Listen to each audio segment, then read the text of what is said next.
Hi, friends. Happy Wednesday. It is wonderful to be here with you. Welcome to today's live level up conversation. Whether you're tuning in live or catching me on replay, I'm excited to be joining with you as we head into the middle of December. Welcome to the show. Welcome to live level up. Let's get started. Welcome to Level Up with Winnie Sun.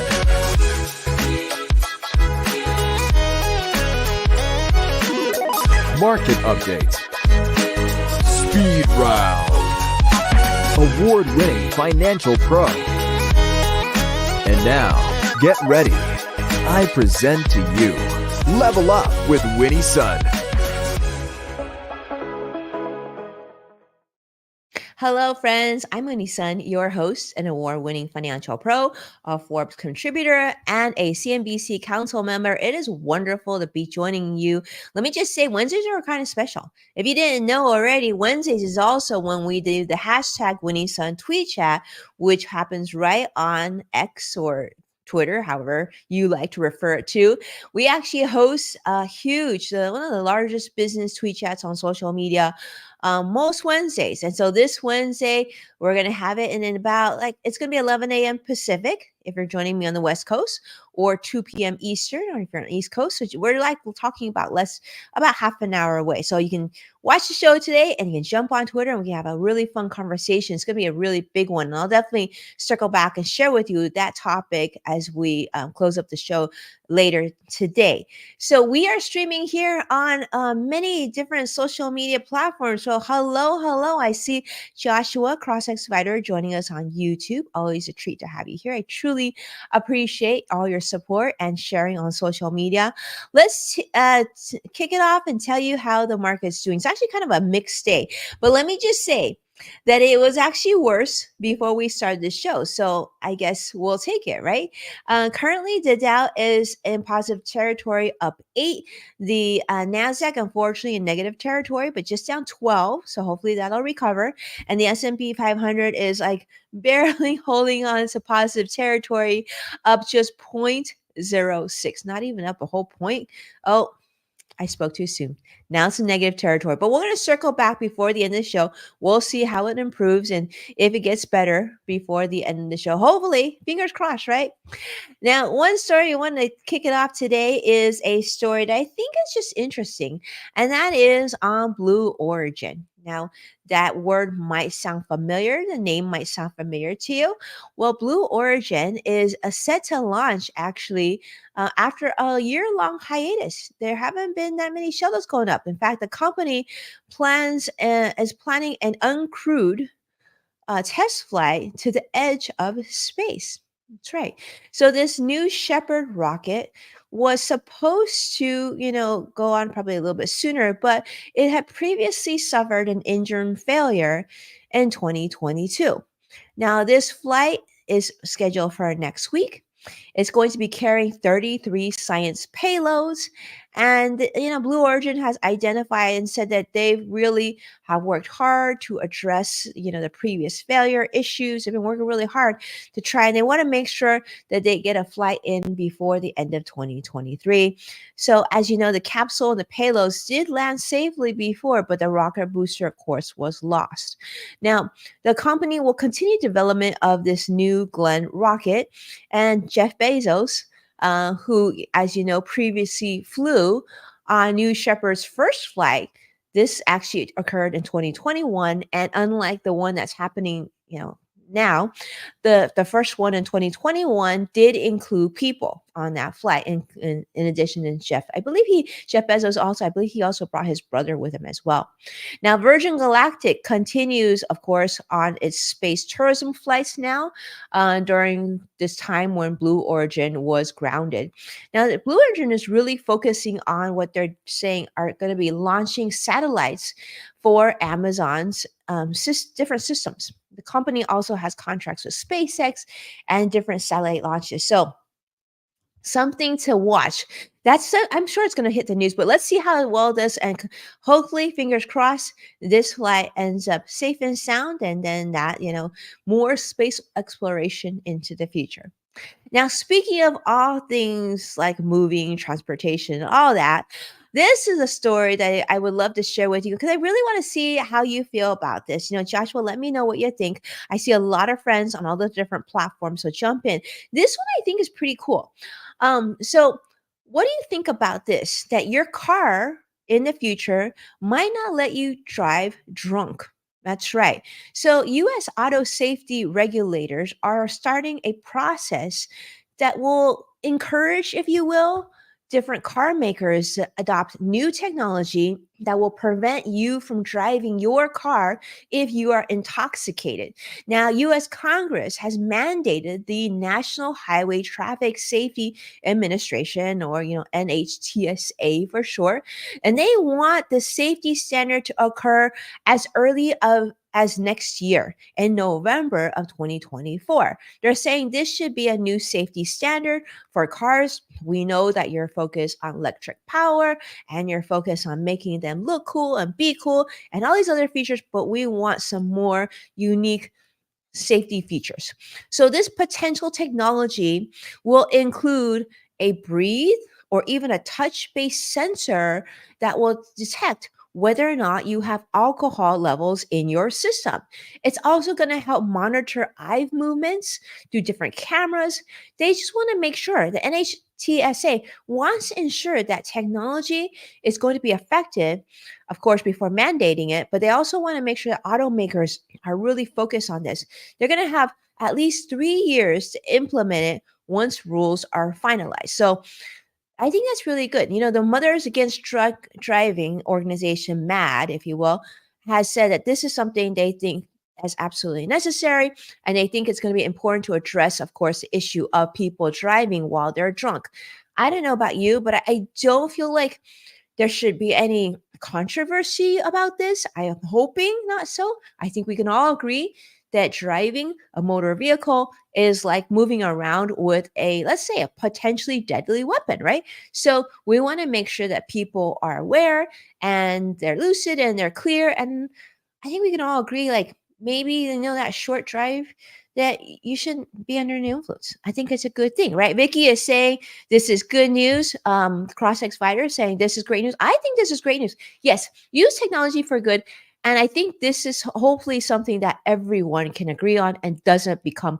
Can we just hope that this doesn't become a controversial issue that people need to negotiate and, become like crazy, like what they did with like some other issues that we're seeing today being hatched out in the court system. Anyway, in 2021, we know that alcohol impaired driving contributed to over 13,000 deaths here in the United States. So I think we can all agree that if technology can help avoid even a percentage of that, that's certainly a win. I mean, I'm totally great with having that in my car. I would be totally comfortable with.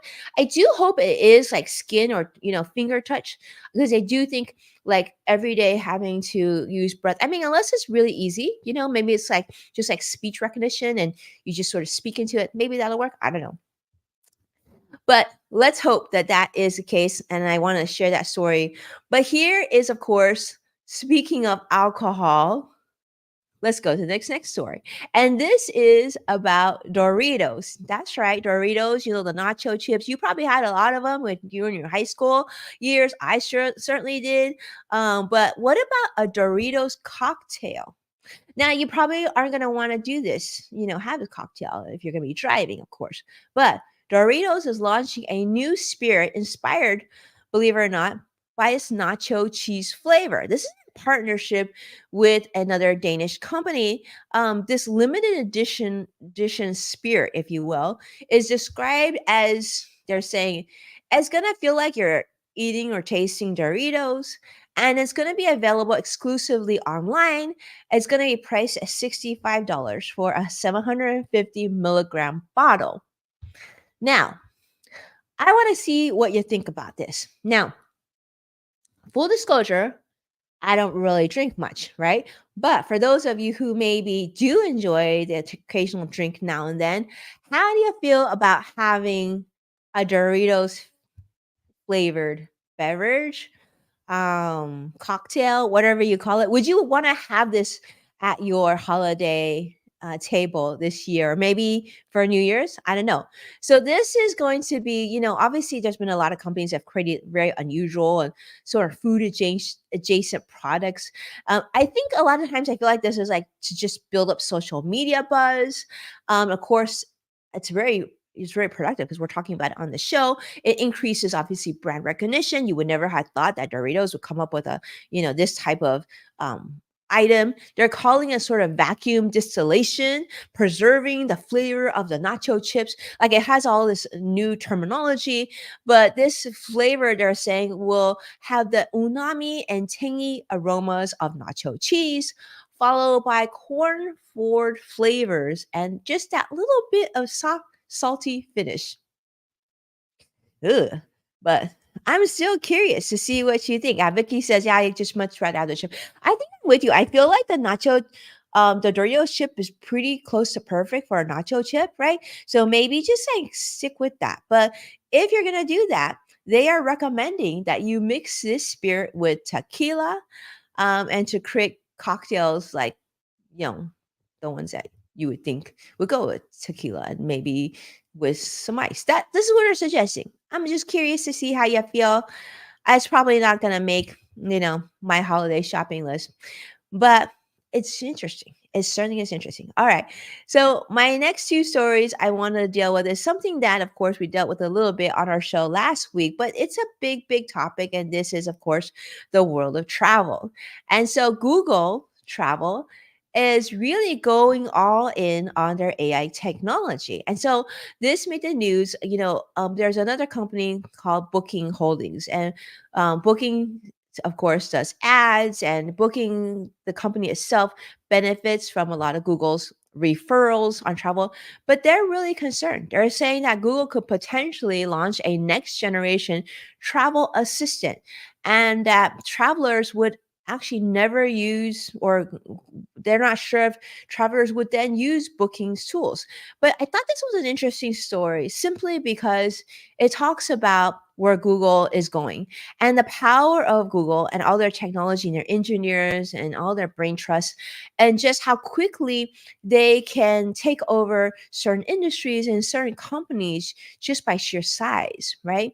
So companies such as Booking, for example, has always done travel advertising. They've obviously been, they're actually one of the largest online travel agencies, and yet because of Google's stretch and reach and interest now in building tools for areas such as travel AI, they can completely get rid of one of the largest travel agencies in the world. So I mean, I think that's the point of the story. It's just the sheer size and how quickly AI is growing. Now, you could say, I've heard AI left and right, Winnie. We've heard on the show, we talked about it on the show quite a bit. Like, is it more of a trend, or is it more like, oh, wow, my company has AI? I think there's definitely an element of that. There's a lot of small, mid-sized businesses I've been hearing and seeing emails from touting their AI tools and features and whatnot. But I think we can't discount the fact that a lot of these larger companies like the Googles and NVIDIA and whatnot are saying, like, let's see how far these tools can take us. So yeah, the impact of sort of, the story is interesting because it's also talking about ongoing lawsuits and antitrust regulatory initiatives against companies like Google for its monopoly or dominance in areas such as search and everything else. So we'll see, like, how do you maintain competition while still letting those who can afford to push technology forward to be able to do so, to make it still much of an incentive for their companies to make that investment. And let's face it, it's a risk because you don't know how well it will do if you spend all this money building it. So that's something I wanted to share with you. And then my last story today is, of course, on the topic of international travel. Now, I don't know how many of you are going on international travel at the end of the year here near the holidays, but I certainly know many people are looking at this for 2024. I've heard a lot about that. Well, the International Air Transport Association, the IATA, is anticipating once a year a huge year for airline travel in the coming year. In fact, they're projecting net profits to reach, get this, $25.7 billion with of course, a profit from last year. And they're just saying that's just going to continue to be the case. Like 4.7 billion people are forecasted to travel in 2024. And I share that with you because, it's interesting to see where the demand in travel is. Of course, they're saying North America, the Middle East, Europe has contributed to much of the recovery in the airline sector. But they're saying that, these are areas where how big can it be? How much more profitable will it be? And will it come to a point where the travel experience for you and I, when we travel, to be better, to be safer, and to be more enjoyable? Yeah. So that just gives you an idea. It's just some of the sectors and industries that are really on the financial radar and business radar for the rest of the year and, of course, 2024. But that's what we've got for today's show. I'll have more, of course, for you later this week. Let's see how the market's doing. Currently, the Dow's up 5 points, Nasdaq's down 8, so that's a little bit improved, and the S&P 500 is now in the positive, up 1 point. So not huge, but we'll take it. And as a reminder, don't forget that we are going to be going into our tweet chat here in just 20 minutes. You can jump on Twitter and or X if you want to use X instead. Same company, different name. Join a Twitter or X, and then follow hashtag Winnie Sun. We'll be starting live, and we'll have lots to talk about in about 20 minutes here, right at the hour. We're featuring two powerhouses with us today: Marsha Collier, my dear friend, Los Angeles, and Erica Giovannetti. We're going to be talking about 'tis the season to spend wisely, how we can unwrap some consumer spending habits, and maybe give you some tips and tricks as you head and finish up your holiday shopping. And of course, making decisions on how you want to level up your personal finances in 2024. So I hope to see you there. But thank you so much for tuning in today. I really appreciate all your feedback, your shares here. I see Vicky. Thank you so much for joining on Facebook Live, and so many friends. Thanks so much for being a part of the show. Truly appreciate it. For more information, check out Level Up with Winnie Sun on NASDAQ and Yes Factor with Winnie Sun on Apple Podcasts and the LinkedIn Podcast Network. With that, take care. See you very soon. Take care now. Bye-bye.